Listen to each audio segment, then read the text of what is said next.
Vista. Oído. Olfato. Gusto. Tacto.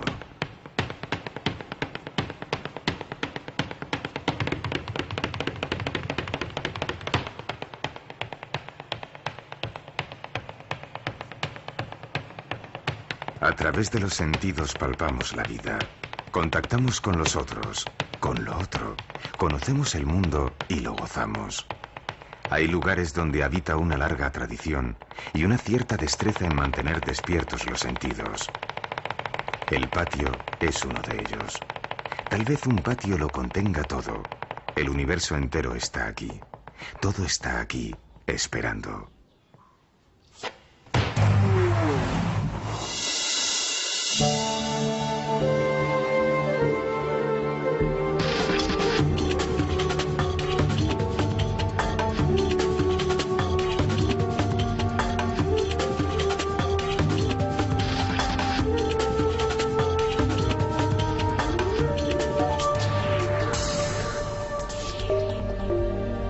Por su posición estratégica, Córdoba es puerta de Andalucía, tanto en tráfico rodado como por ferrocarril. Y hubo un tiempo en que Córdoba fue el centro del mundo occidental. Si en el siglo X, León, una de las ciudades más importantes de la cristiandad peninsular, no tenía más de 10.000 habitantes, según una crónica tardía en la misma época, Córdoba tenía casi 1 millón. Aquella Córdoba que desde entonces profesa un gran amor al agua, tuvo un periodo de tolerancia en el que cristianos, judíos y musulmanes convivieron en paz.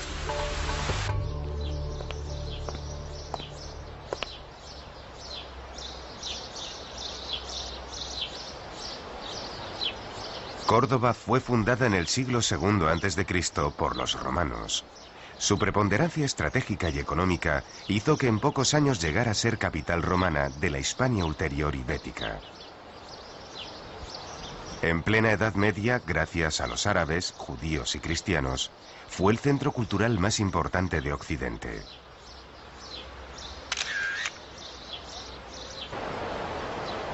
Al puente romano, de auténtico, solo le quedan los cimientos. Este puente unía la ciudad con Roma a través de la Vía Augusta. Probablemente por él marcharon personajes como Séneca o el poeta Lucano, hijos de Córdoba que triunfaron en la Roma imperial.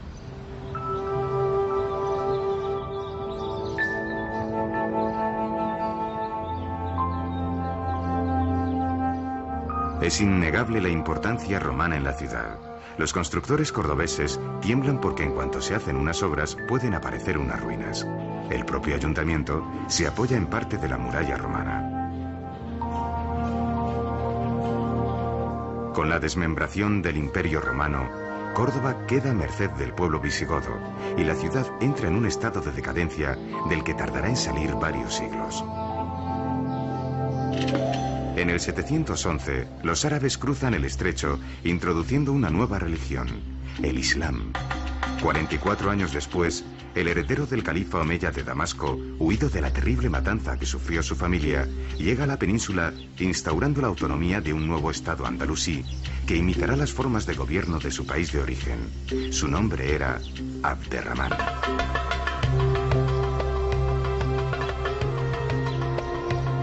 La Basílica de San Vicente, compartida durante un tiempo por ambos credos, fue comprada a los cristianos. Atentos, comprada. Y sobre el solar se construyó el edificio más conocido de Córdoba, la mezquita.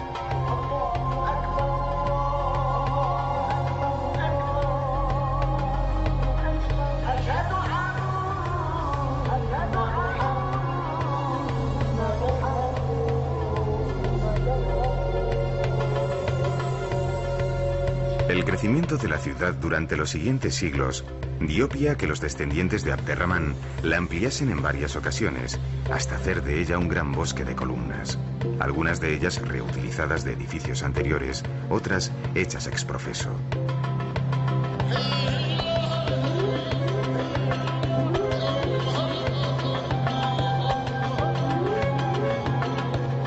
Al final de ese laberinto de fustes de mármol se encuentra la Máxura, lugar reservado al califa, cubierto por una extraordinaria cúpula, y el Mihrab, nicho horadado en el muro a donde los fieles debían orientar sus rezos.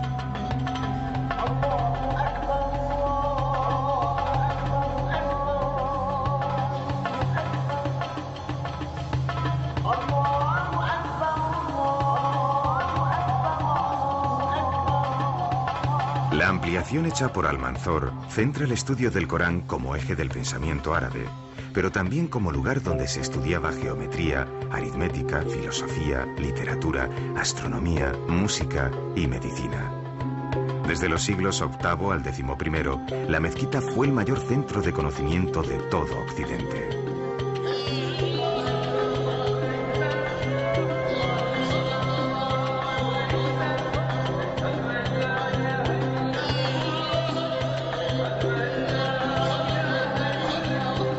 El patio de los Naranjos es simple y geométrico, pero en su verdor está latente la sutil presencia del agua, elemento de un fuerte contenido simbólico para un pueblo procedente del desierto.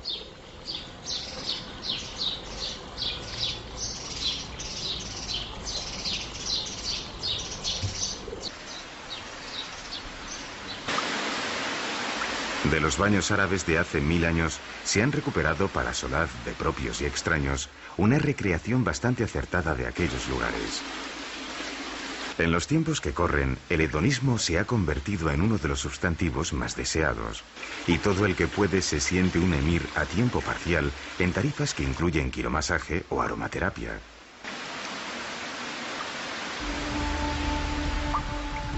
A unos pocos kilómetros del casco histórico encontramos Medina Azahara, modelo único de urbanismo andalusí, donde el califa persigue magnificar su poder. La ciudad se instaló en un altozano y se organizó en terrazas. De esta manera el califa se situaba simbólica y físicamente por encima de todos. Lo que hoy aparecen como vestigios arqueológicos fueron antaño lujo, refinamiento y expresión de grandeza.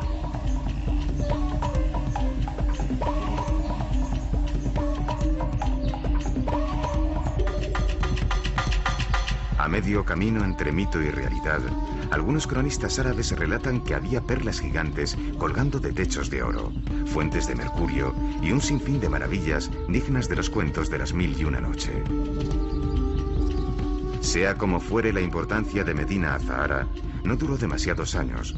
A los 70 de su construcción ya había sido asaltada y destruida.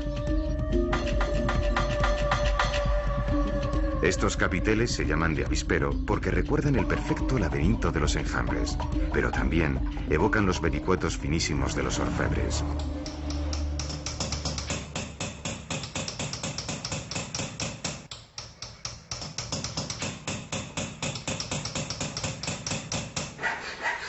Córdoba tiene una reconocida escuela de joyería y orfebrería. No en vano, es la ciudad de España líder en el sector. Es raro el cordobés que no tiene un familiar en el mundo de la joyería.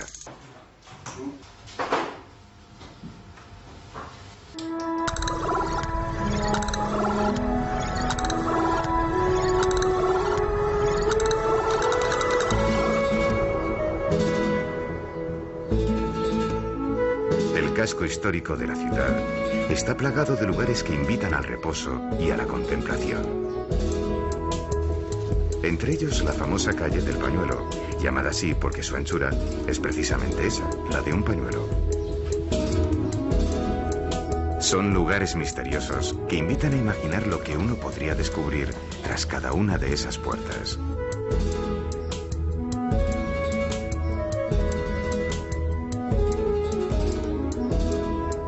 Uno puede mirar hacia arriba y contemplar las flores, los balcones y el intenso cielo azul de Córdoba. Pero si la vista cae al suelo, choca con el empedrado de calles y casas, en la que muchos artistas anónimos han hecho dibujos extraordinarios y únicos. Cuando en verano los intersticios del empedrado se cuela el agua de las mangueras, en las horas siguientes los suelos rezuman un frescor necesario.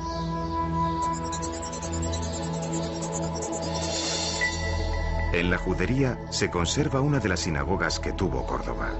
En todo caso, es una de las 3 que se mantienen en pie en España y la única de todo Andalucía. Judío era Maimónides, a quien se reconoce el hecho de conciliar la filosofía de Aristóteles con el judaísmo, convirtiéndose de este modo en una de las eminentes figuras de la cultura medieval.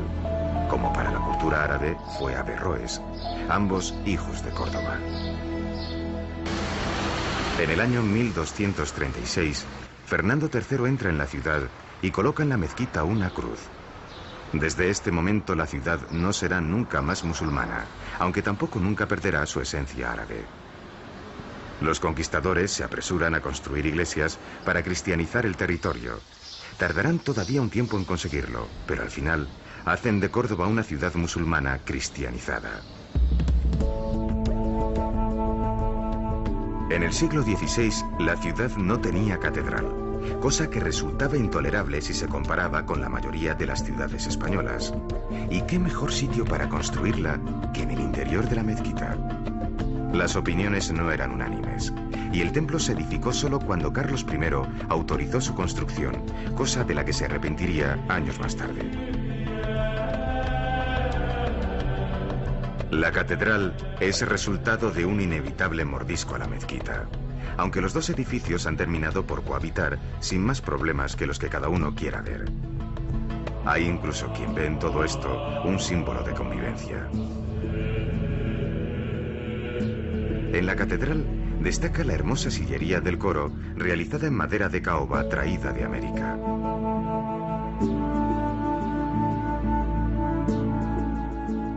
En Córdoba casi todo el mundo tiene un familiar que se llama Rafael.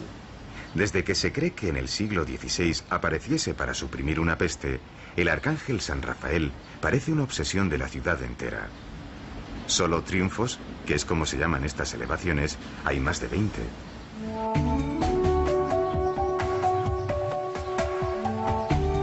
Pero no todas las construcciones son religiosas. En el Alcázar de los Reyes Cristianos, los reyes católicos gobernaron su extenso reino durante algunas temporadas.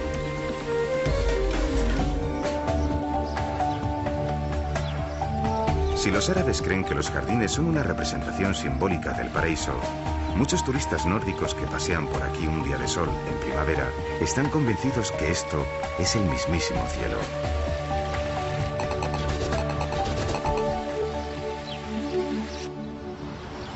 El agua que llena los estanques, en cuyos terrenos estaba la huerta, era traída desde el Guadalquivir por el molino árabe de la Albolafia, que según cuenta una leyenda, fue hecho desmontar por la reina Isabel a causa del ruido que llegaba hasta su residencia.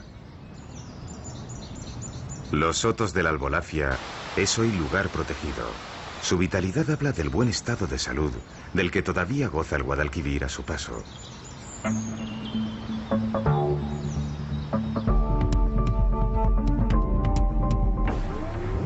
Unos centenares de metros más adelante, el jardín botánico domestica la flora y, cumpliendo con su obligación, la exhibe de un modo ordenado y didáctico.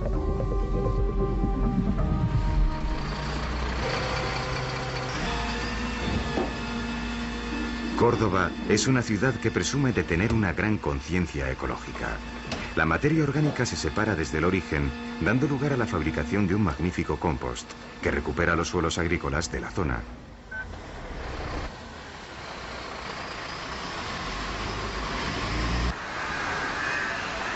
La ciudad dispone de varios kilómetros de carril bici, además de jardines y fuentes que atraviesan la ciudad de norte a sur.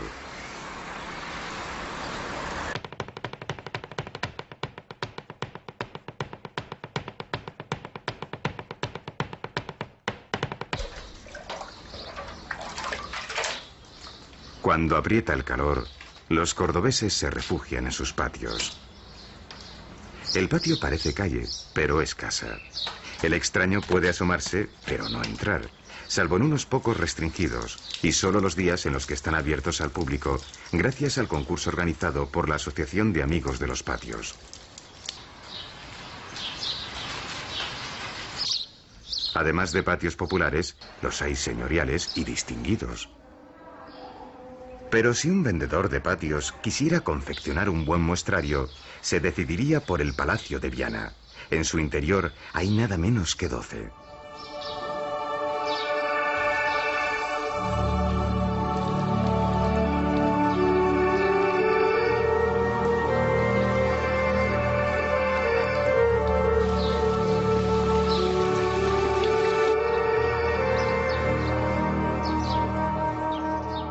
No se trata solo de belleza visual. Los patios del Palacio de Viana los podría gozar un ciego. En cada patio los aromas de las flores se expanden y el agua exhibe un catálogo de frecuencias diversas.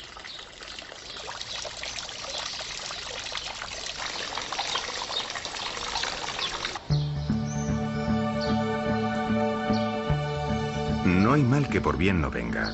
Gracias a que la colonización americana no benefició demasiado a la ciudad, Córdoba mantuvo inalterable su especial atractivo medieval.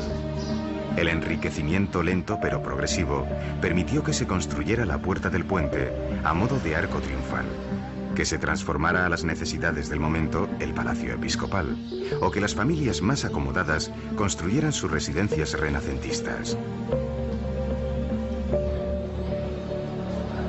Reformada en el siglo XVII, la Plaza de la Corredera se utilizó, entre otras cosas, para festejar corridas de toros, que en Córdoba tienen peso específico. De aquí eran Lagartijo, Machaquito, Guerrita y Manolete, más conocidos por el sobrenombre de los Califas. De aquí también es Manuel Benítez, el cordobés naturalmente. Los diestros tienen un barrio, un museo taurino e incluso una iglesia propia.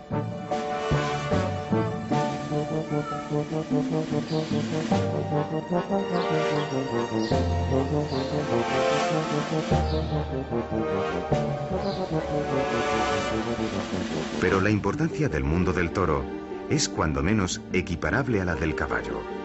Pocos saben que estas son las caballerizas más antiguas de España, y son menos aún los que conocen que en estas cuadras, debido a cruces genéticos patrocinados por Felipe II, se obtuvo la raza conocida en todo el mundo como caballo español.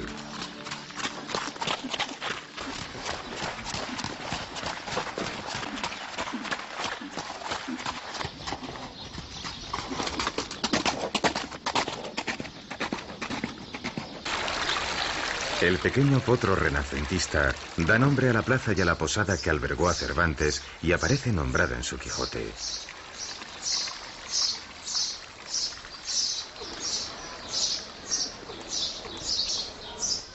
En muchas de las tabernas y restaurantes para todos los bolsillos es posible disfrutar de la gastronomía típica. Son lugares vivos y llenos de encanto que no han cedido a la fuerza del turismo, ya que los propios cordobeses los visitan con frecuencia. Entre otros platos destaca el salmorejo, el rabo de toro y deliciosos postres de origen árabe.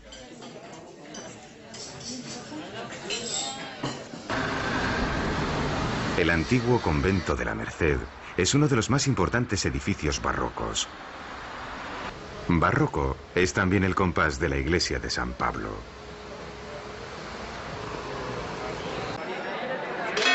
Entrañablemente unida al barroco, la Semana Santa permanece viva. En la calle todo se mezcla, la emoción y la indiferencia, la visión del turista y la del oriundo, la del creyente y la del ateo. Esta no es solo una vivencia religiosa. Las fotos y los vídeos, inútiles todos, no servirán para evocar nada, porque nada es capaz de transmitir una experiencia que pertenece a lo inefable, ya que no es algo para ver, sino para vivir. Está en la calle, se palpa, se huele, sobrecoge, atrae o rechaza, pero a nadie deja indiferente. Es algo que todos los que asisten, a poco que se entreguen, pueden llegar a sentir.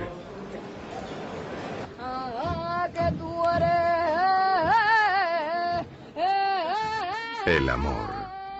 La historia de esta cofradía se remite a la historia del propio barrio, El Cerro, un barrio obrero de hace 50 años. Desde 1985 se da el hecho insólito de que la Virgen es procesionada por costaleras. Las mujeres han sometido sus cuellos al esfuerzo brutal de levantar entre todas más de 3.000 kilos. Debajo del paso, durante horas, se convierten en invidentes voluntarias que obedecen las órdenes del capataz.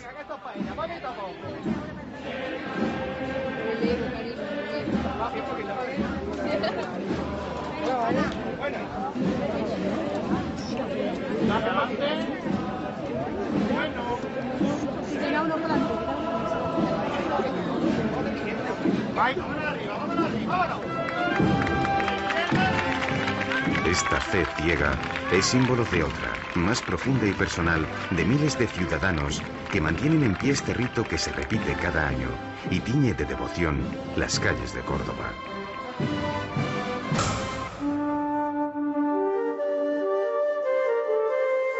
El siglo XIX fue agitado en toda España, y no podía serlo menos en Córdoba. Enfrentada valerosamente contra la dominación francesa, la ciudad participó en la revolución que derrocó a Isabel II. El Círculo de la Amistad es uno de esos sitios magníficos y despoblados que algunas ciudades mantienen a modo de santuario. No hay que dejarse engañar por el vacío de las salas. La ausencia tiene también su presencia.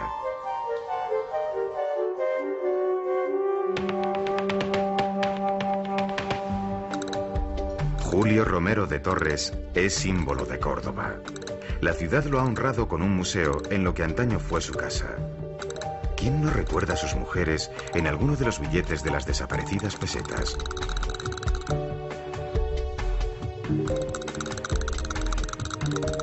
Gran pintor de desnudos femeninos, tal vez sus cuadros sean los que mejor representan el carácter sobrio y melancólico de la ciudad. Junto al Museo del Pintor se encuentra el Museo de Bellas Artes, entre cuyos fondos destaca parte de la obra de un famoso escultor, también hijo de la ciudad, Mateo Inurria.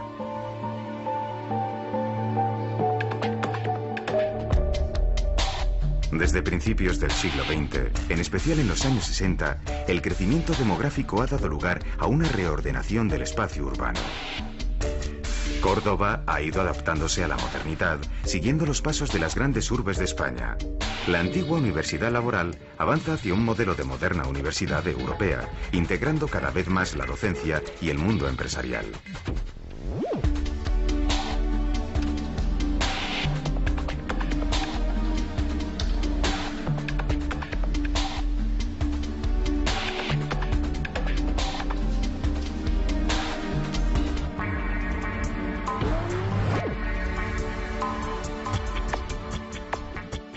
Hola, buenos días. ¿Tenía cita a las 12:30?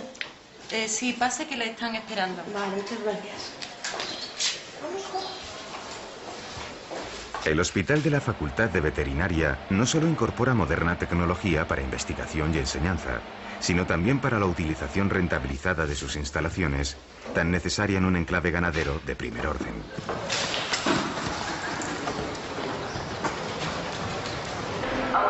La nueva estación de autobuses es Premio Nacional de Arquitectura y la estación del AVE conecta Córdoba con Madrid en poco más de hora y media.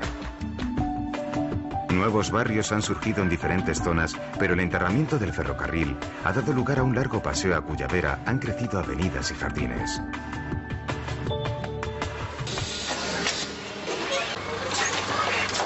Las instalaciones del Hospital Universitario Reina Sofía están a la par de cualquier gran ciudad y ocupa una posición de liderazgo en lo que se refiere a trasplantes, asunto en el que España es pionera.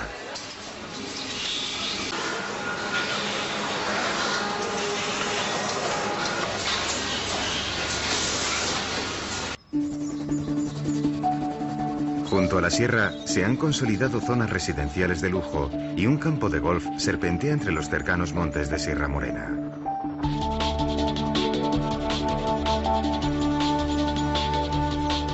La sierra alberga pequeñas ermitas y también el monasterio de San Jerónimo de Valparaíso, en manos privadas desde la desamortización y que lamentablemente no es visitable.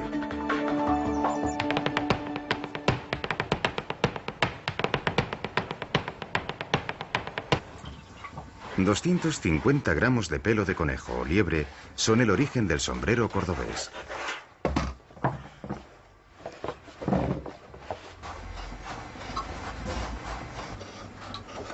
El auténtico sombrero cordobés se hace en colores sobrios y es alto para crear una cámara de aire y soportar mejor las altas temperaturas de esta tierra.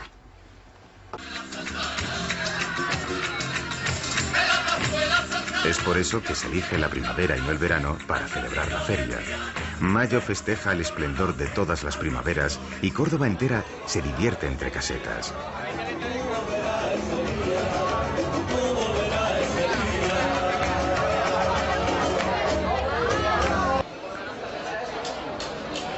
Si característicos de la primavera cordobesa son los puestos callejeros de caracoles, para apagar la sed, además de cervezas, moriles y montilla, muchos toman Vargas, que no es más que una forma popular de llamar al Valdepeñas con gaseosa, bar gas.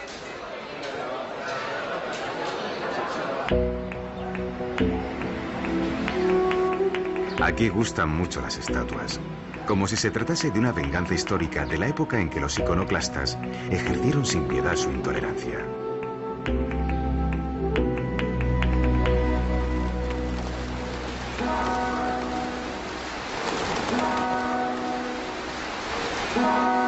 Gonzalo Fernández de Córdoba, el gran capitán, creador del ejército profesional, también tiene estatua.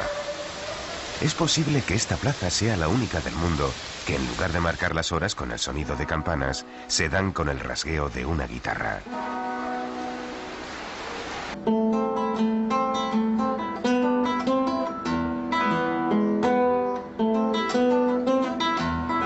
La madera clara de ciprés forma la caja de la guitarra flamenca, aunque los expertos dicen que el éxito está en tapa. Estos pequeños talleres abastecen un mercado cada vez más amplio de guitarras de calidad. La guitarra está en auge y el flamenco en franca recuperación.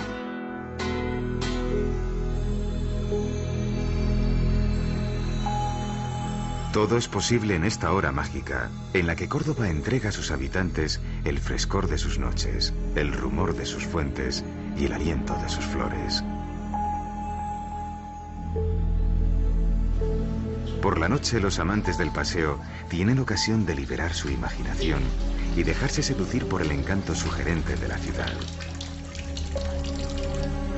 Pero la belleza extrema de la ciudad no está solo en pasear por sus calles estrechas, sino en pensar que en uno de los momentos más crueles de la historia de la humanidad, en plena Edad Media, en esta ciudad vivieron en armonía cristianos, árabes y judíos. No fue convivencia fácil ni duró para siempre, pero mientras aquello fue posible, Córdoba le estaba enseñando al mundo una lección preciosa que tal vez algún día aprenda.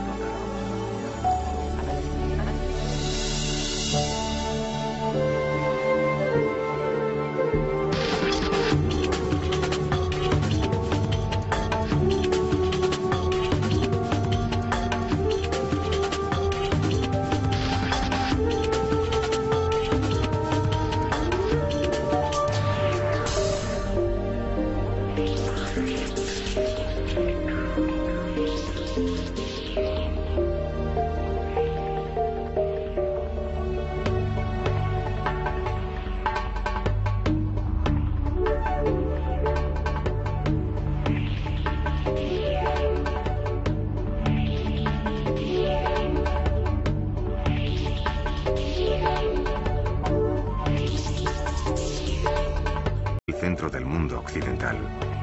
Si en el siglo X, León, una de las ciudades más importantes de la cristiandad peninsular, no tenía más de 10.000 habitantes, según una crónica tardía en la misma época, Córdoba tenía casi 1 millón. Aquella Córdoba que desde entonces profesa un gran amor al agua, tuvo un periodo de tolerancia en el que cristianos, judíos y musulmanes convivieron en paz.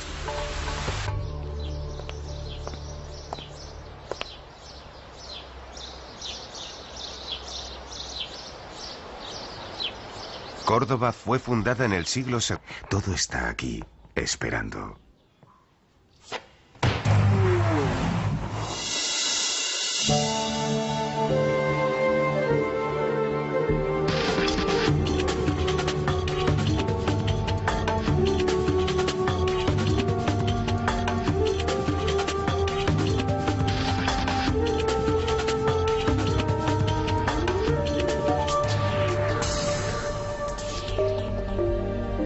Por su posición estratégica, Córdoba es puerta de Andalucía, tanto en tráfico rodado como por ferrocarril. Y hubo un tiempo en que Córdoba fue...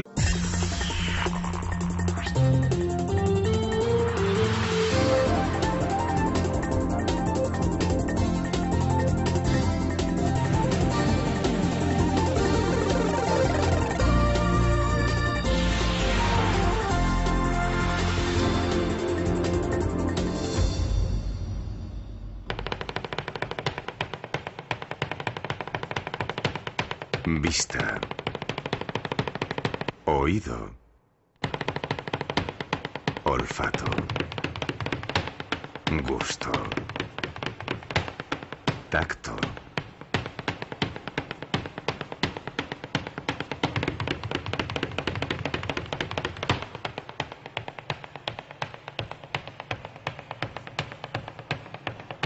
A través de los sentidos palpamos la vida. Contactamos con los otros, con lo otro. Conocemos el mundo y lo gozamos. Hay lugares donde habita una larga tradición y una cierta destreza en mantener despiertos los sentidos. El patio es uno de ellos. Tal vez un patio lo contenga todo. El universo entero está aquí. Segundo antes de Cristo por los romanos. Su preponderancia estratégica y económica hizo que en pocos años llegara a ser capital romana de la Hispania ulterior ibérica.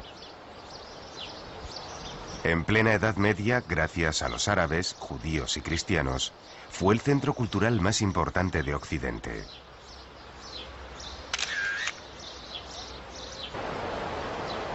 Al puente romano, de auténtico, solo le quedan los cimientos. Este puente unía la ciudad con Roma a través de la Vía Augusta. Probablemente por él marcharon personajes como Séneca o el poeta Lucano,